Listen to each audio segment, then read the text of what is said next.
Bonjour, ceci est la correction des exercices d'oxydoréduction que je vous avais envoyés. Donc, dans tous les exercices, on va appliquer les critères de Nernst, c'est-à-dire que la constante pour la relation de Nernst, c'est 0,06. Et le Faraday, on en aura besoin dans quelques exercices. Donc, la valeur, elle est donnée là, 96 500 coulombs. C'est la charge pour 1 mol d'électrons. Alors, premier exercice, on vous demande de calculer le potentiel standard d'un couple. Et ce qu'on vous donne, c'est le potentiel standard des espèces de ce couple. SN4+, on le trouve ici, dans un couple, et SN2+, on le trouve dans un autre couple. Donc, dans cet exercice, il fallait utiliser la relation de Nernst à chaque fois et essayer de faire une identification. Donc, la relation de Nernst, elle s'applique pour le premier couple, le couple SN2 plus SN. SN est un solide, l'étain. Donc, quand vous écrivez la relation de Nernst, vous avez E égale E0. Alors là, je vois qu'il y a marqué 4 plus, mais c'est 2 plus. Hein. Là, c'est un 2. SN2 plus SN. Il y a 2 électrons échangés. 0,06, c'est la valeur qu'on vous a donnée ici dans l'énoncé. Log de la forme oxydée SN2+, divisé par l'activité de la forme réduite, c'est 1. Donc ici, le SN n'apparaît pas. Donc là, c'est SN2+. On fait pareil pour le couple numéro 2, SN4+, SN. Donc là, on a bien SN4+. On divise par 4 électrons. Et puis, la forme oxydée, c'est la concentration. La forme réduite, elle n'apparaît pas, puisque c'est un solide. Et ensuite, on écrit pour le couple inconnu. Le couple inconnu, c'est l'équation que j'appelle numéro 3. SN4+, SN2+. Donc, si on écrit la relation de Nernst, elle est ici. On a le E0 inconnu à trouver. 0,06 sur 2 électrons. Et puis, log de la forme oxydée SN4+, sur la forme réduite SN2+. Et ce qu'on peut constater, c'est que si on fait l'addition directement, ça ne va pas se simplifier. Donc, ce qu'il va falloir faire, c'est une combinaison linéaire de ces deux équations-là afin de trouver l'équation numéro 3. Alors, moi, j'ai procédé d'une autre façon. J'ai exprimé le terme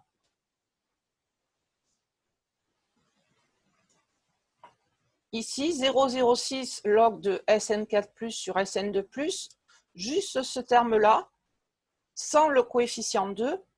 Donc, en fait, j'ai multiplié tout dans cette équation-là, j'ai multiplié tout par 2 et j'ai fait passer le E0 de l'autre côté. Donc, ça fait 2E moins 2E0, inconnu. Et ensuite, j'ai essayé d'exprimer ce terme-là à partir des équations qu'on avait données ici. Donc, la première équation, enfin celle avec SN4+, là, vous voyez qu'il y a un 4. Donc, on multiplie tout par 4 dans cette équation et on fait passer le E0 de l'autre côté. Donc, si on multiplie tout par 4, ça fait 4E. Et là, 4 fois E0 qui est passé de l'autre côté, donc il y a le signe moins. Donc, vous voyez que là, j'ai exprimé le début de cette équation.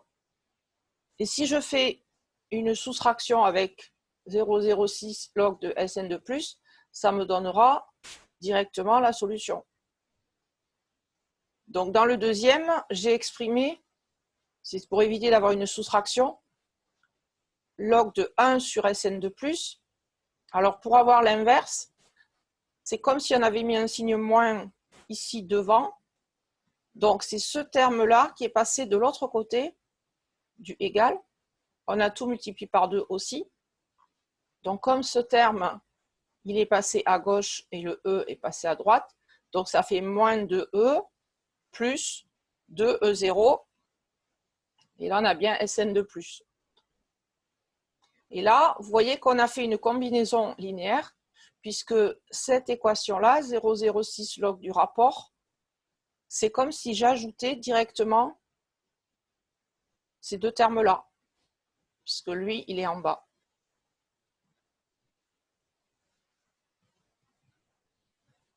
Donc, j'ai fait l'égalisation. J'ai dit que le terme d'en haut, ça, c'était égal à la somme des deux termes en dessous, c'est-à-dire ça plus ça.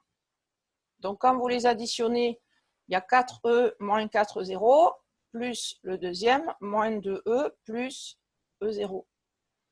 Et là, vous constatez, ça tombe bien, que les 4E, moins 2E, ça fait 2E de ce côté, ils se simplifient de l'autre côté. Donc, il ne vous reste qu'une expression avec des E0, les potentiels standards. Donc, le E0, celui-là, qui était inconnu, il y a un coefficient 2 devant et un signe moins, donc on va changer tous les signes. Si je change tous les signes, là, ça fait un plus, le plus qui est devant celui-là, et moins qui est devant celui-là. Et ensuite, on divise tout par 2. Donc, finalement, le potentiel qu'on nous demandait, c'est il fallait faire un peu comme une combinaison linéaire. Et donc, ensuite, quand vous faites l'application numérique, on trouve 0,24 volts. Voilà. Est-ce que ça suffit pour cet exercice ou je dois détailler davantage?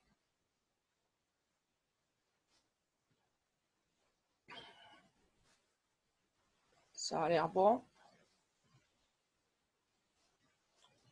Donc, je passe à l'exercice numéro 2. Je peux vous poser une question Allez-y.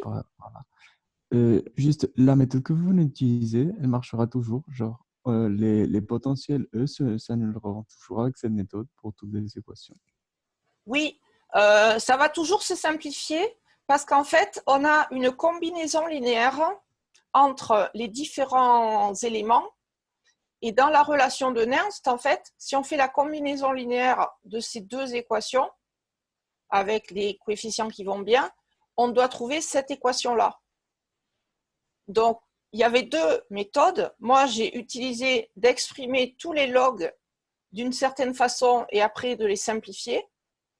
Ou alors, l'autre possibilité, c'était de bricoler cette équation-là pour faire apparaître l'équation d'en bas.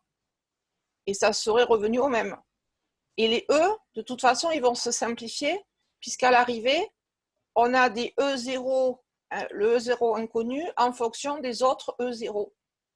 Le potentiel, c'est le potentiel du système qui contiendrait tous les éléments en même temps, les trois formes de l'étain en même temps, et le potentiel, il a une valeur unique. Donc, quand on va résoudre, comme cette valeur, on n'y a pas accès, la valeur se simplifie. Et donc, la méthode que j'ai utilisée, elle marche à chaque fois. Après, il y a d'autres façons de procéder, mais cette méthode, elle marche à chaque fois.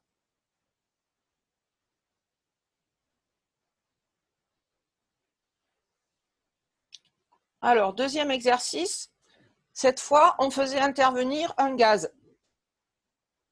Alors, le gaz, on ne l'avait pas revu dans le cours, mais l'activité d'un gaz, c'est la pression partielle de ce gaz. Donc, on donne deux valeurs de potentiel standard. Potentiel standard aqueux où Cl2 il est en solution, et le potentiel standard du gaz, où Cl2 est gazeux.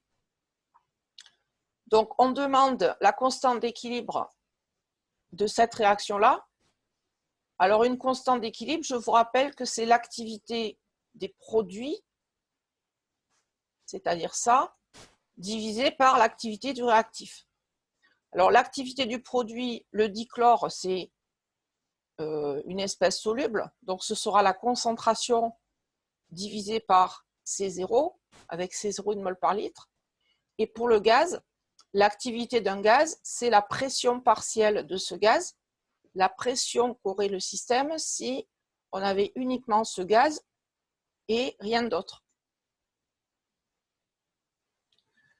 Donc la première formule, la constante d'équilibre, c'est donc la concentration de l'espèce soluble avec C0, 1 mol par litre, sur la pression partielle du dichlore gazeux en bar, et P0 est égal à 1 bar. Donc question 2, on vous demande d'exprimer la relation de Nernst pour chacun des couples. Alors il faut déjà écrire la demi-équation avec les électrons. Alors le premier couple qui est en solution aqueuse, Cl2 aqueux, en équilibre avec Cl- aqueux aussi. Forcément, il y a des charges. Donc, quand vous équilibrez, il y a 2 électrons. Donc, le potentiel E, le potentiel E égale au potentiel E0 du couple aqueux, puisque c'est ce premier couple-là dont on parle, plus 0,06 sur 2 électrons, log de la forme oxydée, c'est une concentration, divisé par la forme réduite, l'activité, c'est la concentration au carré, puisqu'il y en a 2. Et à chaque fois, les concentrations elles doivent être divisées par C0, 1 mol par litre, ce petit truc-là. Mais en général, le C0, on sait qu'il existe, mais on n'est pas obligé de l'écrire. Et pour la deuxième équation avec le chlore gazeux, ça s'écrit exactement pareil. Le dichlore, il est gazeux, donc c'est la même équation, c'est juste l'état physique qui change. Et dans la relation de Nernst, la forme oxydée Cl2, c'est la pression, et Cl-, c'est toujours en solution. Alors le dichlore, Cl2, c'est un gaz. Hein. Donc Cl2 n'est pas solide. On vous dit dans l'exercice que Cl2, il est gazeux.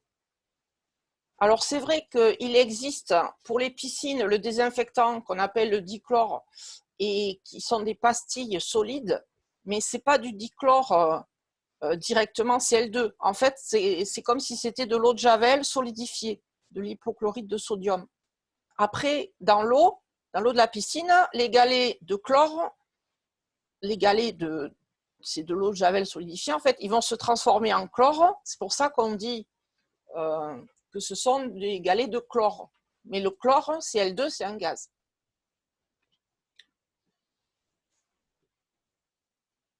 Donc voilà la relation de Nernst pour chacun des couples où le dichlore est gazeux. Et donc le but, ça va être de trouver une relation pour la valeur de la constante K. K, elle est écrite ici. Et vous voyez que la constante K, il y a Cl2 en concentration, c'est-à-dire cette partie-là de l'équation, Cl2 en concentration, et au dénominateur, vous avez la pression partielle, et la pression partielle, elle est dans cette équation-là. Donc, il va falloir utiliser les deux relations de Nernst pour faire apparaître en haut le Cl2 et en bas la pression. Alors, ce qu'on fait, c'est qu'on imagine qu'on est de l'eau dans laquelle il y a du dichlore dedans et au-dessus, il y a le gaz qui vient de se libérer. Et donc, on peut supposer qu'on aura égalité du potentiel si on est à l'équilibre.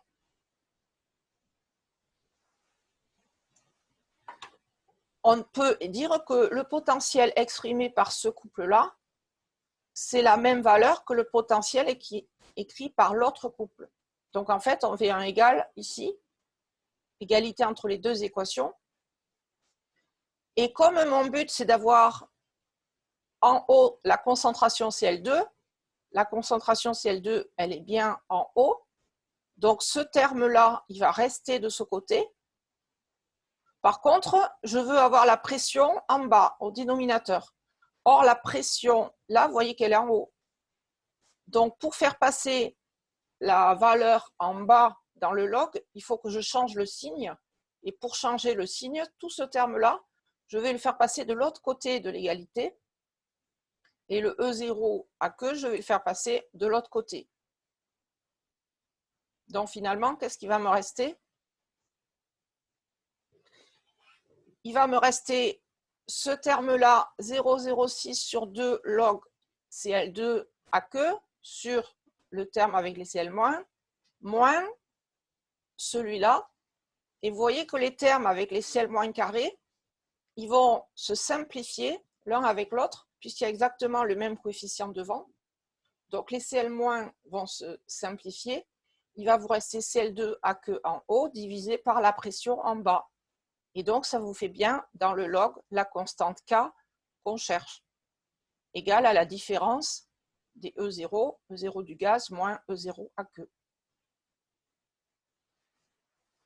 Donc ensuite, pour trouver la valeur, là, 0,06 sur 2, ça fait 0,03. Donc je divise toute mon équation par 0,03. Ça me donne ceci. Et quand on fait l'application numérique, vous trouvez une valeur moins 1. Donc log de K est égal à moins 1.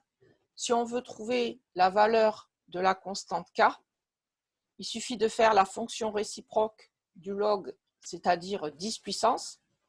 Donc je fais 10 puissance de ce côté et là. Et ça va me donner que la valeur de K, c'est 10 puissance moins 1, 0,1.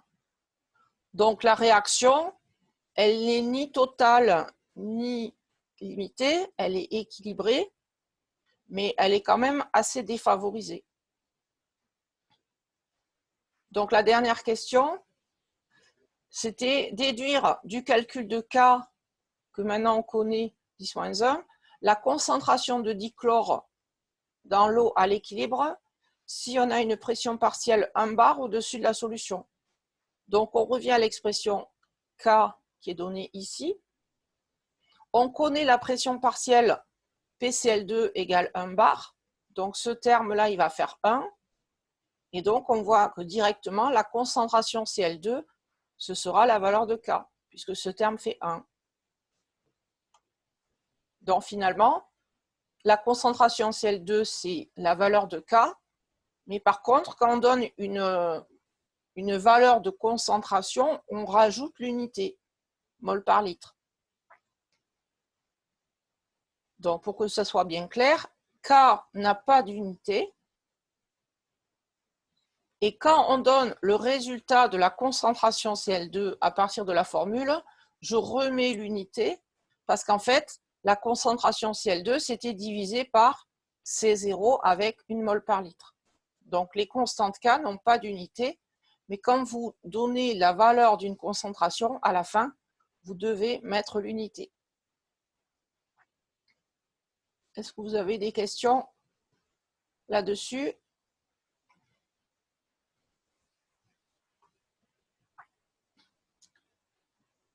Ça n'a pas l'air, donc je continue. Alors ensuite, l'exercice 3.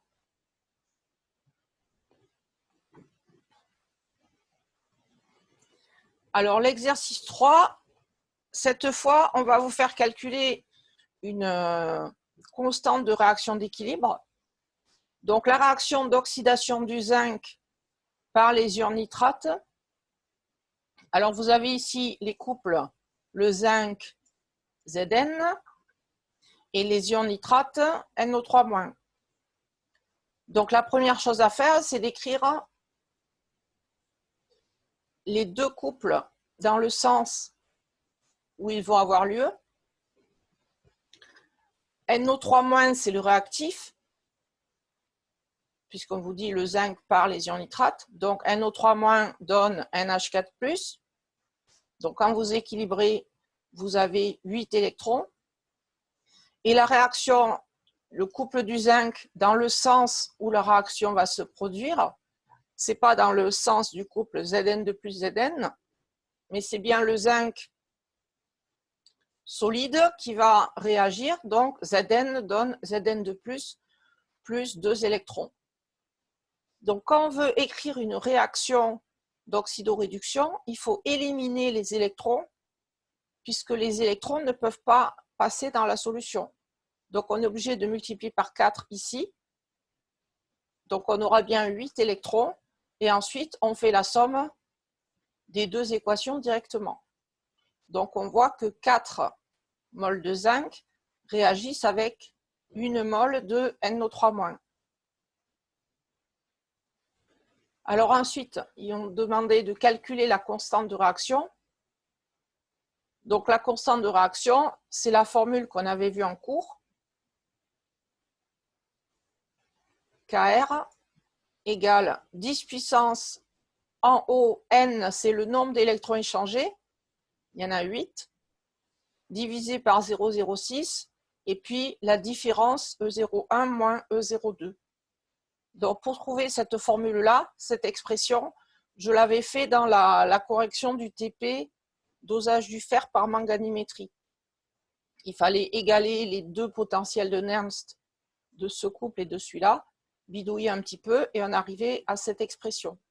Et on trouve une valeur très très grande, 10 puissance 217. Je crois que c'est la valeur la plus grande que j'ai vue en exercice.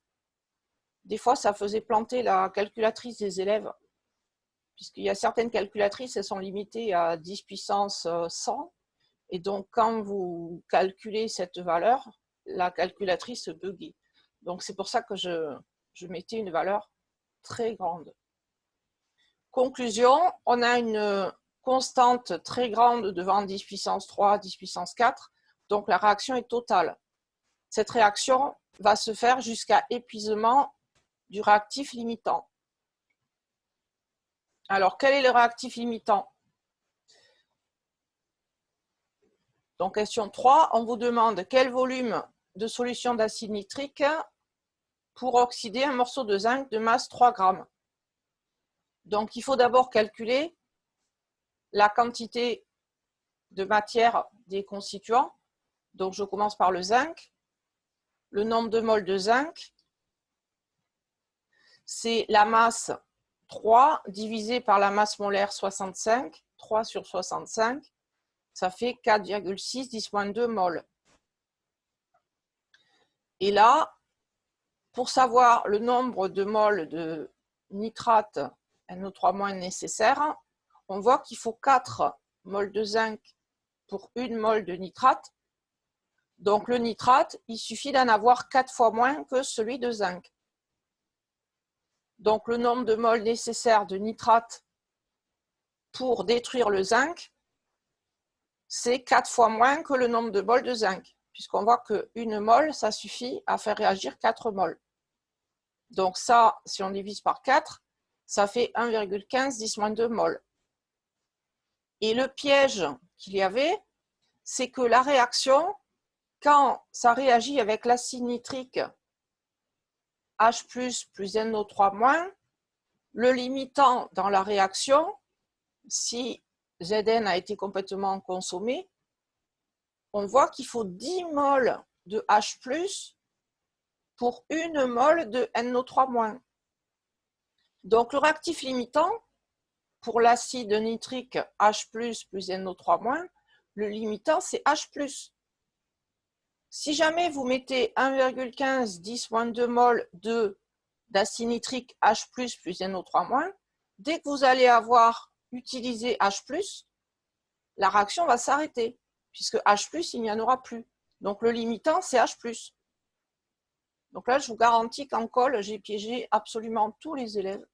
J'en ai jamais un seul qui avait trouvé. Le réactif limitant, c'est H+. Et pourtant, on ne dit pas que le zinc est consommé par H+. Le zinc réagit avec l'ion nitrate, mais H+ est nécessaire. Donc, le nombre de moles de H+, c'est 10 fois plus que le nombre de moles de NO3-. Donc là, on a 10-1 à la place de 10-2. Et donc, la concentration, elle est donnée ici. Donc, le nombre de moles, c'est C fois V.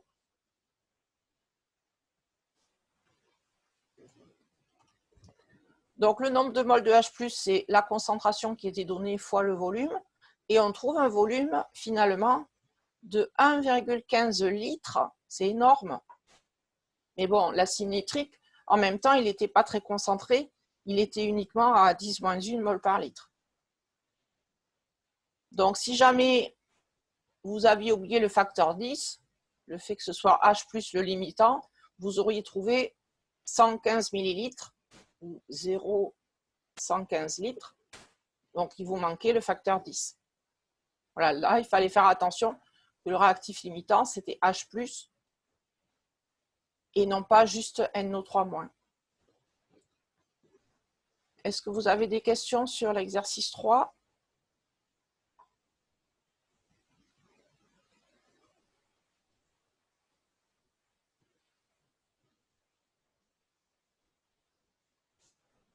Ça n'a pas l'air, donc je continue.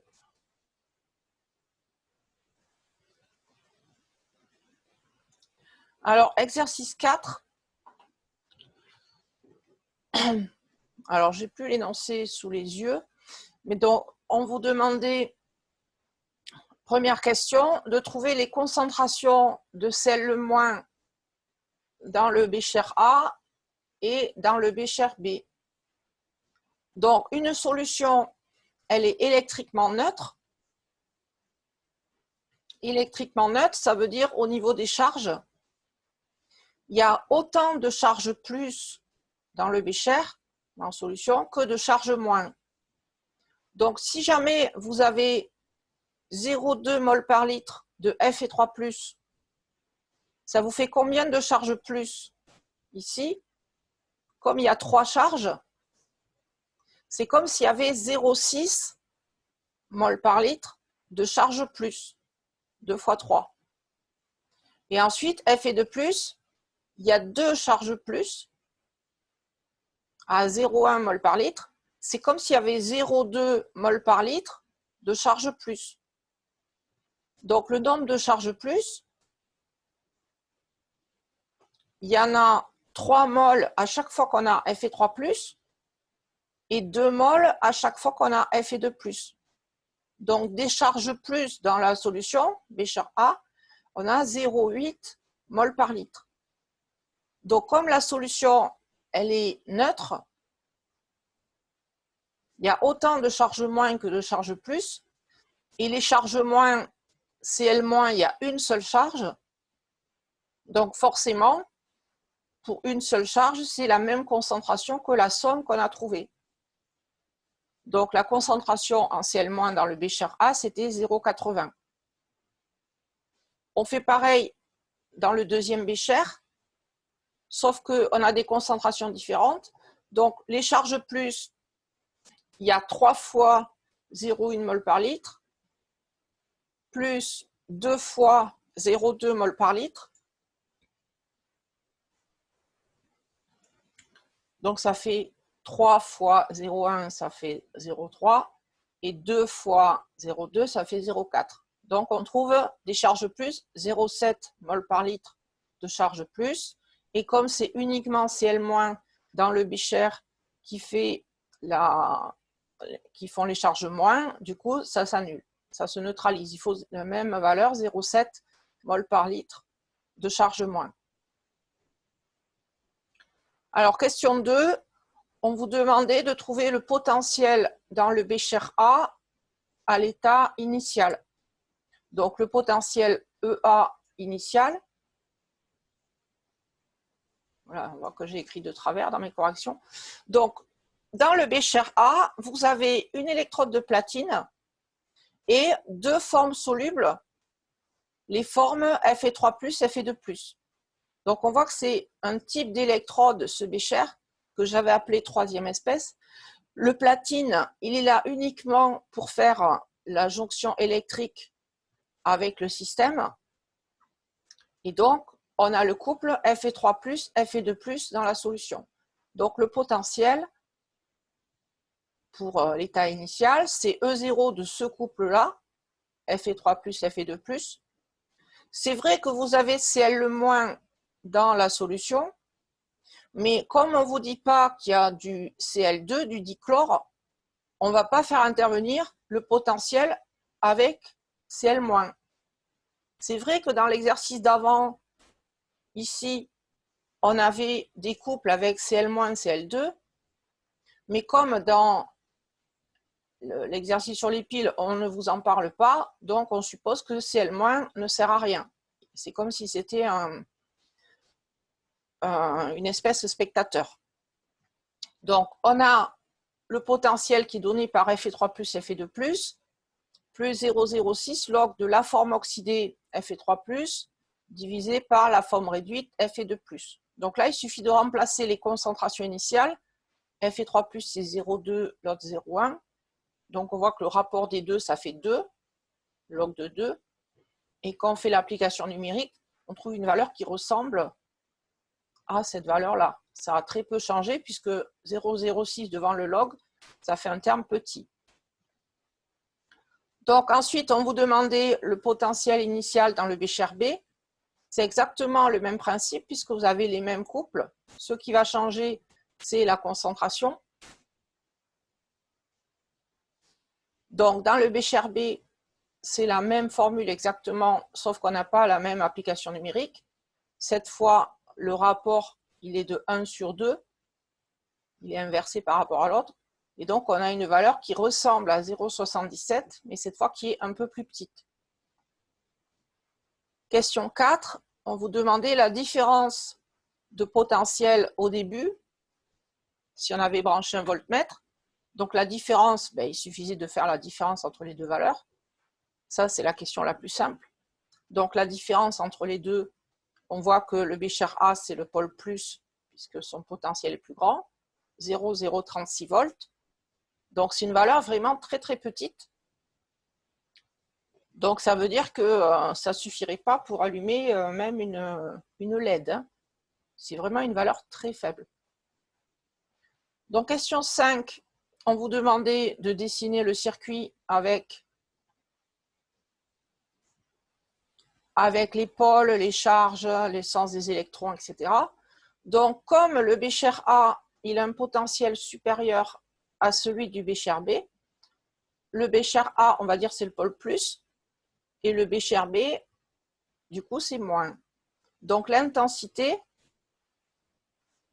dans la pile, on appelle ça une pile de concentration, dans la pile qui est ici formée par les deux béchers et le pont salin plus les deux électrodes, le circuit, il va aller du pôle plus de la pile vers le pôle moins, ça c'est l'intensité, et les électrons, comme ils sont négatifs, ils partent du pôle moins et ils vont jusqu'au pôle plus. Donc l'intensité, elle est dans ce sens, et le sens des électrons dans l'autre. Donc, question suivante, on vous demandait en déduire les réactions qui vont avoir lieu dans chaque bécher. Donc là, vous voyez que les électrons, ils arrivent dans le bécher A. Donc, les électrons, ils doivent être consommés dans le bécher A. Donc, pour que les électrons soient consommés, la seule réaction possible, c'est Fe3+, capte l'électron, parce qu'il faut le détruire, et ça se transforme en Fe2+. Et dans le bécher B, ça va être la réaction inverse, c'est-à-dire que les électrons vont être créés au niveau de l'électrode de platine dans la solution, et les électrons, après, ils vont partir dans les fils pour aller de l'autre côté. Donc, l'équation bilan globale dans le système, en fait, c'est comme s'il ne se passait rien, puisque si vous additionnez les deux réactions, c'est comme s'il ne se passait rien. Mais dans les béchers, il va y avoir une variation des concentrations initiales. Donc ensuite, il fallait trouver laquelle était l'anode et la cathode. Donc, la cathode, c'est là où il se produit une réduction. Et la réduction, c'est quand on transforme la forme oxydée dans la forme réduite. Là, on a fait une réduction dans ce sens. Donc, réduction, c'est la cathode. Et la cathode, c'est le plus. Je vous l'avais dit, ça. La cathode, c'est le plus dans une pile. Et de l'autre côté, on fait l'oxydation, puisqu'on forme la forme oxydée. Et donc, c'est l'anode. Question 7.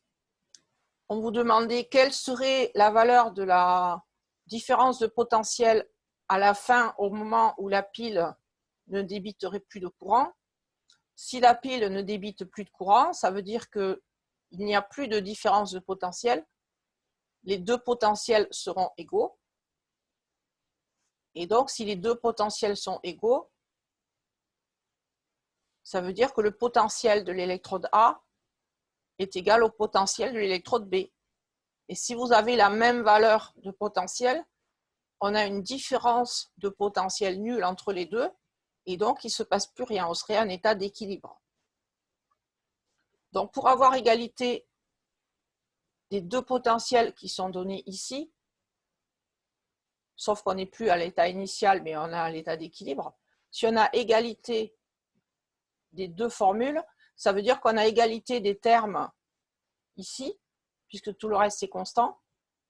Donc ça veut dire que la seule possibilité, c'est d'avoir autant de Fe3+, que de Fe2+, dans les deux béchers. Et donc, si vous avez autant de l'un que de l'autre, on est à l'équilibre. Donc, vérification. Là, 0,2, cette valeur, elle va diminuer, puisque ici, on voit que Fe3+ donne Fe2+. Donc, Fe3+ se transforme en Fe2+. Et de l'autre côté, c'est l'inverse, c'est Fe2+ qui se transforme en Fe3+.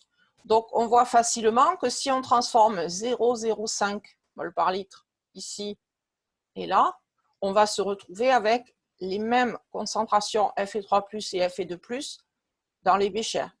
Et du coup, on aura les mêmes valeurs de potentiel des deux côtés. Donc, la variation de concentration, c'est 0,05. C'est de cette valeur que ça doit varier pour avoir la même chose des deux côtés à l'équilibre. Et donc, la dernière question, on vous demandait la capacité de la pile, c'est-à-dire la charge maximale en coulombs qu'elle avait pu débiter. Donc, pour trouver la charge, ça c'est la solution, on regarde combien d'électrons sont passés dans le circuit. Le volume était de 50 millilitres. Donc, le nombre de moles de Fe3+ ou Fe2+ dans le système, c'était la concentration, cette concentration-là qui a changé 0,05 fois le volume. Donc, on trouve qu'il y a 2,5 10-3 moles d'électrons qui sont passés dans le circuit, qui sont passés de la borne moins à la borne plus. Et ensuite, ça s'est arrêté puisqu'il y avait la même valeur de potentiel des deux côtés. Donc, on a bien 2,5 10-3 moles d'électrons qui sont passés dans le fil. Et le Faraday 96 500, c'est la charge de 1 mol d'électrons. Donc, cette pile, elle a débité 241 coulombs avant de s'arrêter. Donc, la capacité de la pile, elle est relativement faible. Mais vu qu'on avait des couples équivalents, c'est normal qu'on ait une valeur faible. Si on veut faire une pile qui fonctionne, il faut avoir des différences importantes de potentiel au début. Là, vous voyez qu'on n'avait quasiment rien de différence, donc c'est normal que la pile elle ait une faible capacité. Est-ce que vous avez des questions sur cet exercice-là?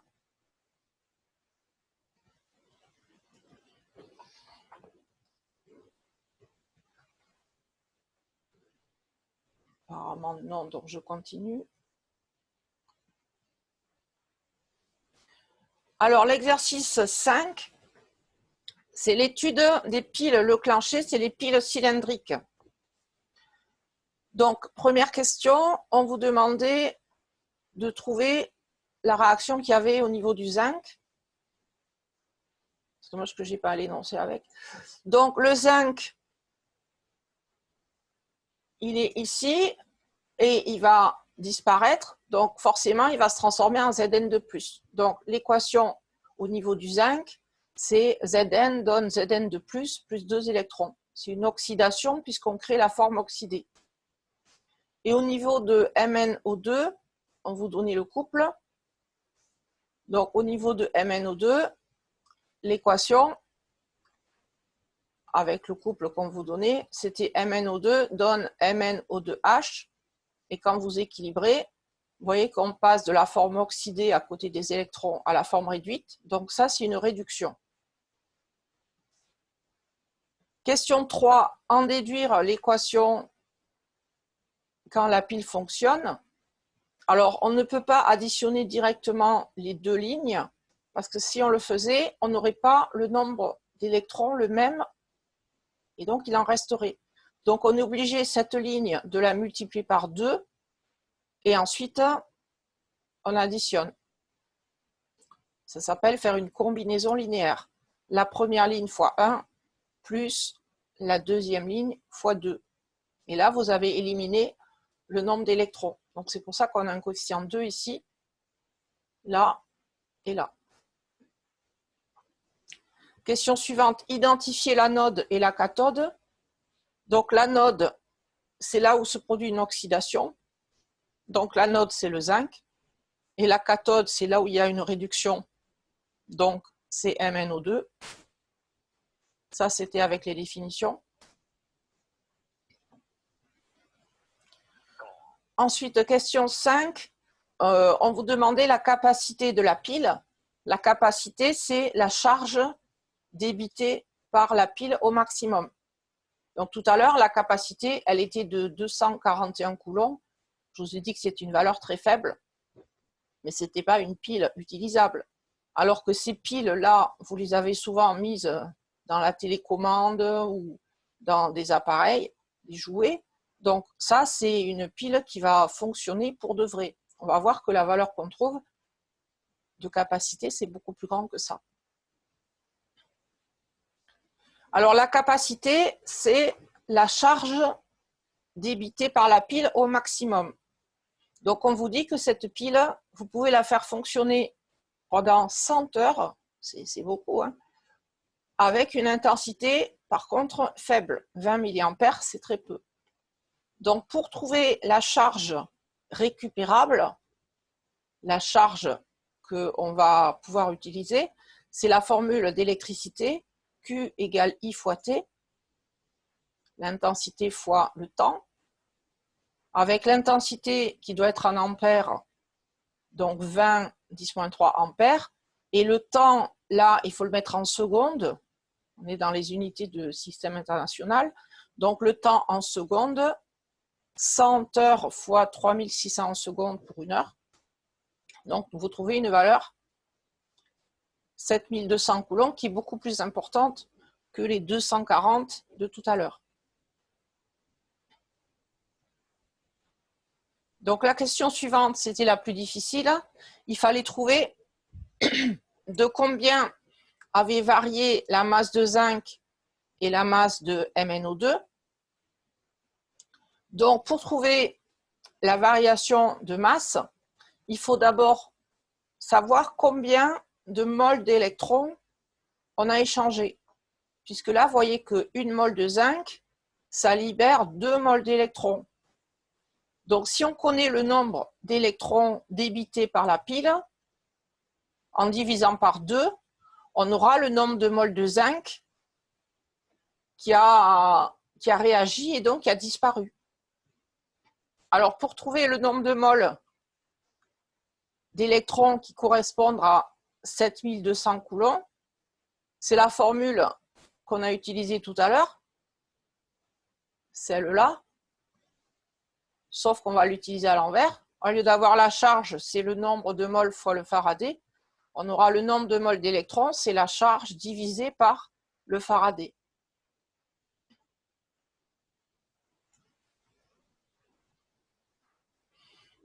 Donc 7200 coulombs, c'est la charge récupérable.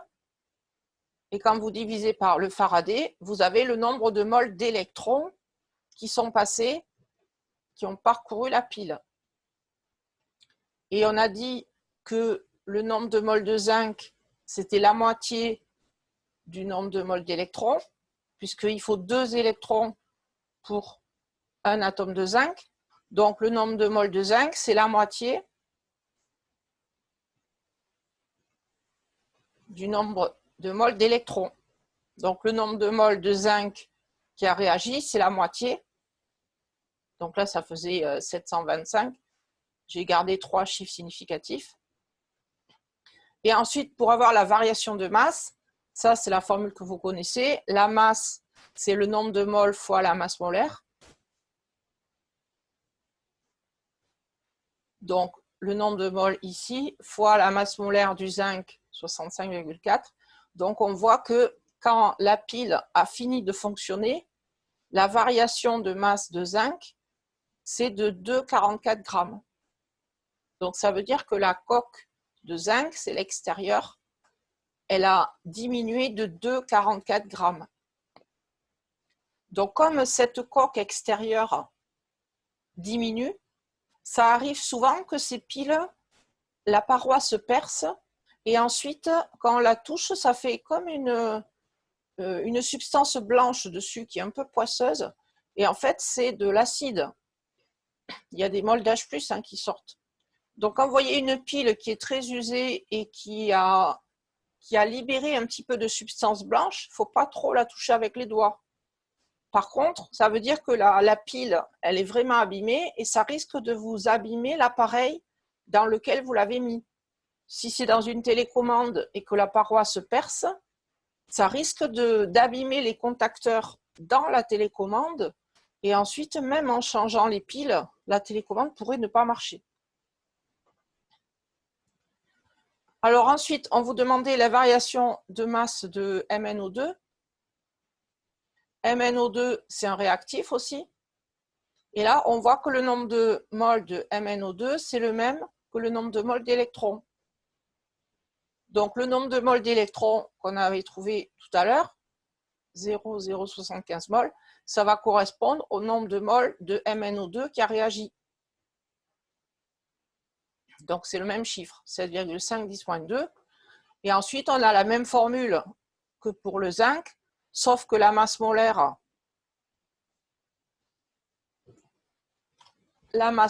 c'est 1 manganèse plus 2 oxygènes, donc ça fait 86,9 grammes par mol.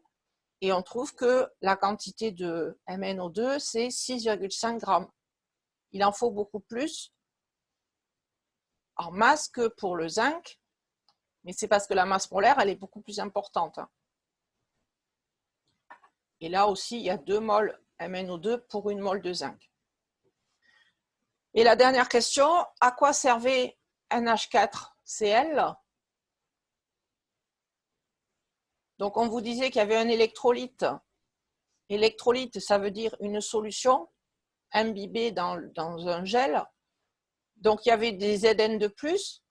Zn de plus, c'est facile à trouver, puisque vous l'avez ici, donc il y en avait besoin.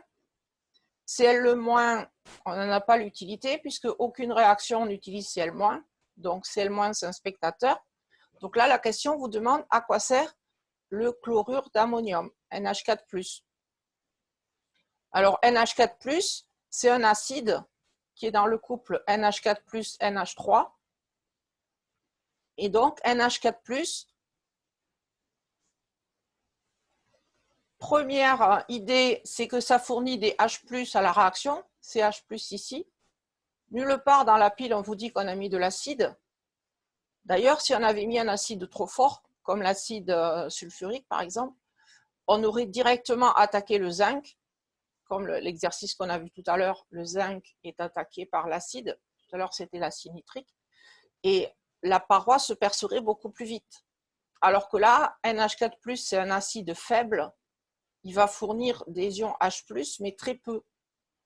Donc, ça fournit les ions pour la réaction, mais ce n'est pas suffisant pour attaquer la paroi de la pile. Et ensuite, le fait qu'il y ait des charges Cl-, ça permet d'avoir beaucoup d'ions dans la pile qui fassent le courant électrique. Et donc, ça permet de faire un peu comme si on fermait le circuit avec des ions qui vont passer dans la pile à l'intérieur, qui permettent au circuit de fonctionner. Voilà, donc là, dans cette question, c'est un exo de Cole aussi, j'attendais au moins une idée, soit que ce soit le pont salin, soit que ça fournisse les H+ à la réaction. Mais je vous avoue que cette question 7, j'ai rarement eu la réponse que j'attendais.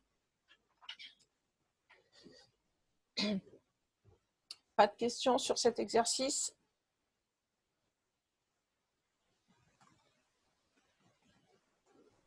Et donc, on en arrive au dernier.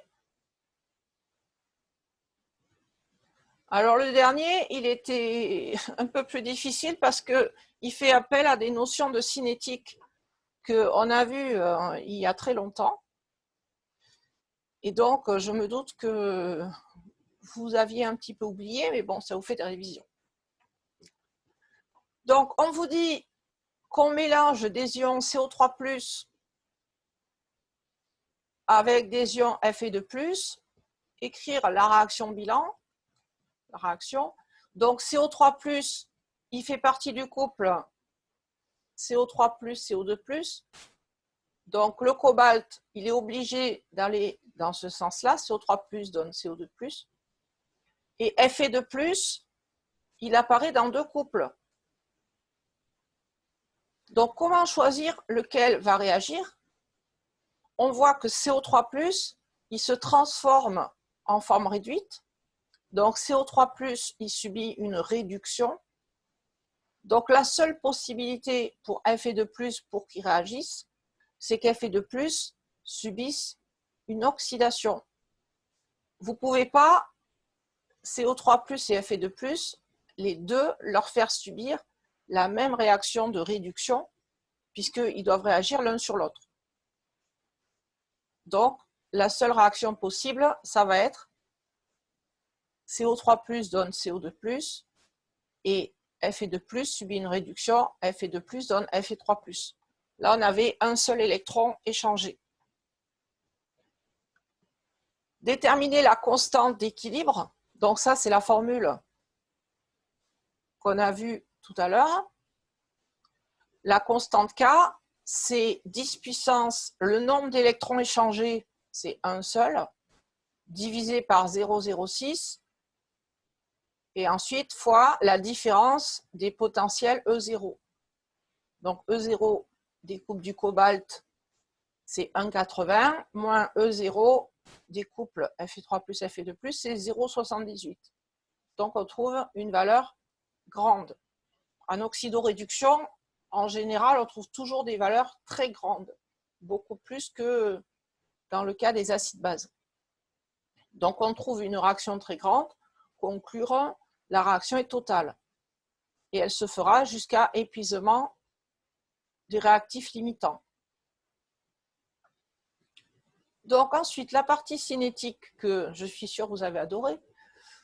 Alors on vous dit qu'on les mélange, ces deux espèces, regardez, concentration molaire, un 10-3 et l'autre aussi. Donc en cinétique, il n'y a que deux possibilités. Soit on est dans les proportions stoichiométriques et on a la même valeur ici puisqu'on a les mêmes coefficients, c'est le cas. Ou alors, l'autre possibilité, pour déterminer les ordres partiels, ça aurait été d'avoir une concentration qui soit très grande, mettons 100 fois plus grande que l'autre. Donc, on aurait dû avoir des valeurs très différentes. Ce n'est pas le cas ici. Donc là, on est dans le cas des proportions stoichiométriques. Donc, à l'instant initial, on a les proportions stoichiométriques entre les deux espèces. Comme on a mélangé 100 ml de chaque, globalement, au début, la concentration initiale, ça sera la moitié. Là, il y avait un piège aussi. 5-10-4 mol par litre. Puisqu'on a mélangé les valeurs de concentration qu'on vous indique ici, ce n'est pas les concentrations du mélange, c'est les concentrations des espèces avant le mélange. Donc, la concentration initiale, il fallait diviser par 2. Exprimer la vitesse de réaction si les ordres partiels sont de 1 par rapport à chacun. Donc là, en cinétique, si vous vous rappelez, la vitesse, c'est une constante de réaction, constante de vitesse, fois les concentrations du cobalt, c'est les deux réactifs qu'on voit ici, à la puissance de l'ordre partiel. Et on vous dit que c'est ordre partiel 1 par rapport à chacun. Donc, ça va être CO3+ puissance 1 fois Fe2+ puissance 1. Et ça, j'ai exprimé que c'était moins la dérivée de f et de plus, parce qu'on a un coefficient 1, et c'est surtout parce que les valeurs qu'on vous donne dans le tableau, c'est des valeurs de f et de plus, des concentrations. Donc, je vais exprimer juste par rapport à f et de plus. Alors, comme on est dans les proportions stoichiométriques à t égale 0, ça veut dire qu'on y est à tout instant. Donc, f et de plus égale CO3 plus tout le temps. Donc, CO3 plus, je l'ai remplacé par f et de plus, et ça vous fait, c'est comme si c'était f et de plus au carré. Donc, question B, montrer avec un graphique que les résultats sont en accord avec une cinétique d'ordre global 2, ici le carré. Donc, ce qu'on avait vu en cinétique, c'était que quand on résolvait l'équation avec un ordre 2, là, on avait moins la dérivée divisée par la concentration au carré. La primitive, c'est 1 sur la concentration. Le signe moins, il disparaît, puisque la dérivée de 1 sur C, c'est moins 1 sur C carré. Donc le signe moins, il disparaît une fois qu'on a fait la primitive. Et de l'autre côté, la primitive de K par rapport au temps, c'est K fois T. Donc le graphique qu'il faut faire, il faut tracer 1 sur la concentration en fonction du temps. Alors, les valeurs de concentration F et de plus, on vous dit que 10 puissance 4 F et de plus égale cette valeur. Ça veut dire que F et de plus à cet instant-là, c'est 2,78 10 puissance moins 4. Hein, on n'a pas une concentration égale à 27 000 mol par litre dans un bécher. C'est impossible ça. Donc 10 puissance 4 fois la valeur, c'est que les valeurs elles sont petites. Donc là, c'est 2,78 10 moins 4, 1,92 10 moins 4, etc. Donc si vous faites un tableau de valeurs, à t égale 0, on avait dit qu'on avait 5 10 moins 4, donc 1 sur la concentration, ça fait 2000.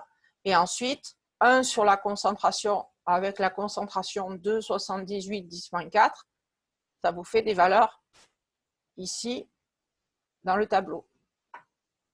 Donc ensuite, pour vérifier qu'on a bien une réaction d'ordre 2, il va falloir tracer le graphique 1 sur f et de plus en fonction du temps. Donc quand on trace le graphique, on trouve bien des points alignés. Ça ne passe pas par l'origine, hein. J'avais changé la valeur. Donc si vous faites une régression linéaire à la calculatrice, vous trouvez une équation. Et donc pour conclure, il faut dire qu'on trouve bien une droite, les points sont alignés, donc l'ordre est bien 2, l'ordre est vérifié. Et ensuite, la pente de la droite, le coefficient directeur, ça correspond à la valeur de la constante de vitesse K. Donc là, le coefficient directeur, c'est 80,23. On a juste la valeur numérique à la calculatrice. Et pour avoir l'unité de K, il faut faire une analyse dimensionnelle. Là, vous voyez que KT, c'est équivalent à 1 sur une concentration. Donc, la constante K, ce sera donné en litres par mol, puisqu'on a divisé 1 sur C, litres par mol, et divisé par l'unité de temps. Et l'unité de temps dans le tableau, on vous l'a donné en secondes. Donc, l'unité de K, ça va être des litres par mol, l'inverse d'une concentration, et divisé par seconde, litres par mol par seconde.